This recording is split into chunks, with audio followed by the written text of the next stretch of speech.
રાધનપુર પંથકમાં ચોરીની ઘટનાઓ સામે આવતા વેપારી આલમમાં ફફડાટ જોવા મળ્યો હતો અને ત્યારબાદ ડીવાયએસપીને રજૂઆત કરવામાં આવી હતી અને કહેવામાં આવ્યું હતું કે રાધનપુર પોલીસ દ્વારા આ બાબતે કોઈ નક્કર કાર્યવાહી કરવામાં આવતી નથી. જો હજી પણ આવા વધુ ચોરીના ગુનાઓ થશે અને આ ચોરોને ઝડપવામાં નહીં આવે તો અમે ગૃહમંત્રી પાસે જવાના છીએ અને આવી રજૂઆત બાદ એસપી દ્વારા એલસીબી ને તપાસ સોંપવામાં આવે છે, જેમાં રુદ્ર મોબાઈલમાં જે મોબાઈલ ચોરો હતા તેમને આ એલસીબીએ મહા મુસીબતે ઝડપ્યા છે અને દિલ્હી સુધી, બિહાર સુધી જવું પડ્યું છે, જેની આજે વાત કરી.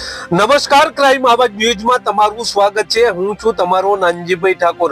આમ તો રાધનપુર પંથકમાં 6-7 ચોરીઓ થઈ છે અને આ ચોરીઓ થયા બાદ પણ રાધનપુર પોલીસ દ્વારા કોઈ નક્કર કાર્યવાહી કરવામાં આવી ન હતી ને ત્યારબાદ વેપારી આલમમાં ફફડાટ જોવા મળ્યો હતો અને તેમણે ડીવાયએસપી ને રજૂઆત કરી હતી કે રાધનપુર પોલીસ કોઈ ચોરીની ફરિયાદો લેતી નથી, તો જે ચોરો આ ચોરી કરી ગયા છે તેને પણ ઝડપતી નથી, આવી રજૂઆત કરવામાં આવી હતી. અને જો હવે ફરીથી આવી વધુ પ્રમાણમાં ચોરી થશે તો ગૃહમંત્રી પાસે જવાના છીએ, આવી પણ રજૂઆત કરવામાં આવી હતી અને આ ચોરોને ઝડપવામાં નહીં આવે તો પણ ગૃહમંત્રી પાસે જવામાં આવશે તેવું કહેવામાં આવ્યું હતું ને ત્યારબાદ આ સૂચનાથી એસપી ને જાણ થાય છે અને એસપી દ્વારા એલસીબી ને આ તપાસ સોંપવામાં આવે છે, જેમાં રુદ્ર મોબાઈલમાં જે ચોરી થઈ છે આ ઘટનાને અંજામ આપતા લોકોને ઝડપવા માટે એલસીબી ને તપાસ સોંપવામાં આવે છે. એલસીબી દ્વારા આ તપાસ ચાલુ કરવામાં આવે છે ત્યારે આ સમગ્ર જે ઘટનાક્રમ બન્યો છે, ક્યાંથી આ લોકોને પકડ્યા છે, આ ચોર આંતરરાષ્ટ્રીય ચોરો હતા ને કેવી રીતે ઝડપ્યા છે એ વિગતે સમજી. પાટણ એલસીબી પણ વિચાર કરે છે કે આ ચોરોને કેવી રીતે ઝડપવા, કારણ કે એક બાજુ વેપારી આંદોલન શરૂ થવાની તૈયારી હતી, ગૃહમંત્રી પાસે જવાના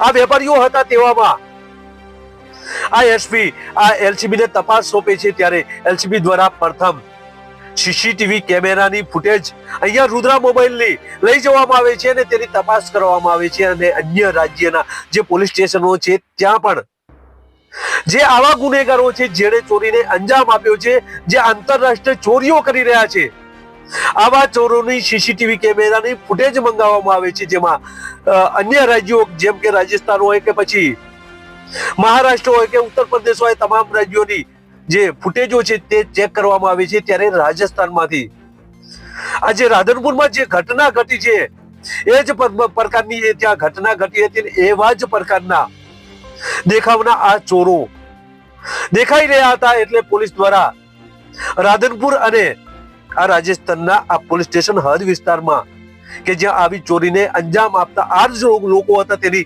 તપાસ કરવામાં આવે છે. પ્રથમ ફૂટેજમાં તપાસ થાય છે અને ત્યારબાદ આ મેચ થતાની સાથે જ રાજસ્થાનના એક પોલીસ સ્ટેશનમાં કે જ્યાં ચોરી થઈ હતી ત્યાં એફઆઈઆર મંગાવવામાં આવે છે, તેની તમામ વિગતો મંગાવવામાં આવે છે, તેમના સરનામાઓ મંગાવવામાં આવે છે, તેમના મોબાઈલ નંબરો મંગાવવામાં આવે છે અને આ તમામ વસ્તુઓ મંગાવી અને પોલીસ દ્વારા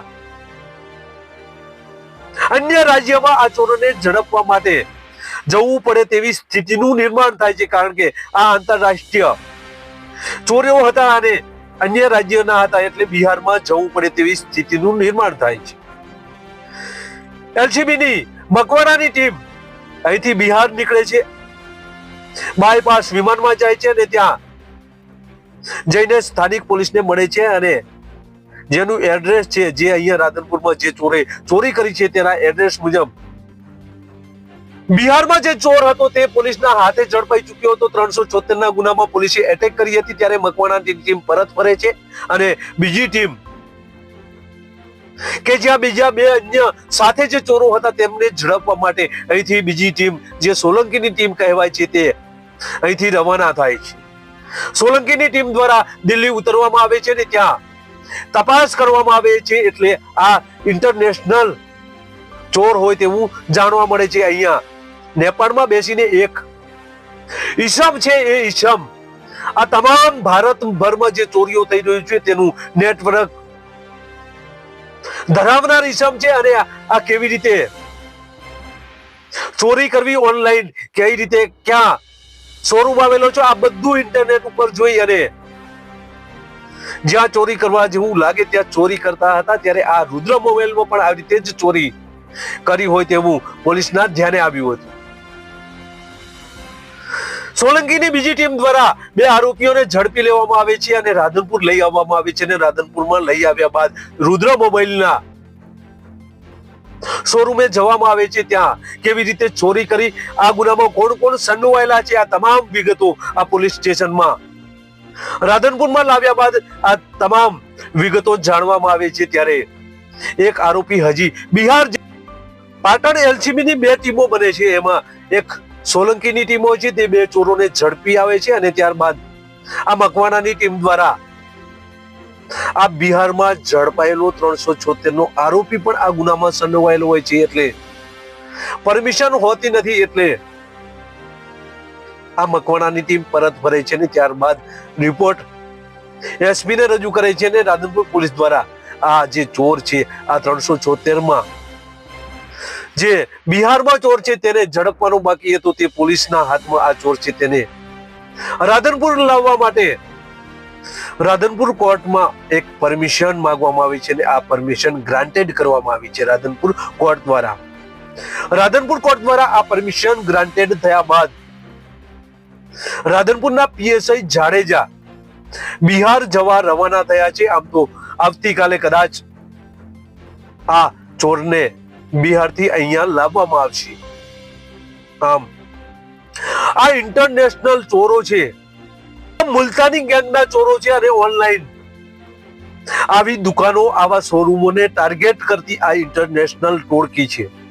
આમ તો આનો મુખ્ય જે સૂત્રધાર છે તે નેપાળમાં બેસીને અહીંયા આ રીતના જે ચોરો છે તેને માર્ગદર્શન આપે છે ને ત્યારબાદ આવી ચોરીઓ થતી હોય છે. ત્યારે આવી જ ચોરી રાધનપુરમાં આ રુદ્ર મોબાઈલમાં કરવામાં આવી હતી, જેમાં 2 ચોરોને ઝડપી લેવામાં આવ્યા છે. એક ચોરને જાડેજા ઝડપવા માટે ગયા છે અને પોલીસ દ્વારા આ જે ચોરો છે તેના વિરુદ્ધ અસંખ્ય કેસો નોંધાયા છે, તેવું કોર્ટમાં રજૂ પણ કરવાના છે.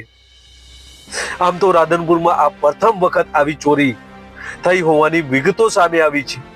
ત્યારે આ એલસીબી દ્વારા આ ઇન્ટરનેશનલ ટીમને ઝડપી અને ટૂંકા સમયગાળામાં 2 ટીમો કામે લાગી હતી અને ત્યારબાદ આ ચોરીને અંજામ આપતા લોકોને ઝડપી કાર્યવાહી કરી હતી. ત્યારે રાધનપુર પોલીસ સામે અનેક સવાલો ઉભા થયા છે. રાધનપુર પોલીસ તો ઘરફોડ ચોરીના આરોપીને પણ ઝડપી કાર્યવાહી નથી કરી, ત્યારે રાધનપુરના રહીશો નારાજ છે.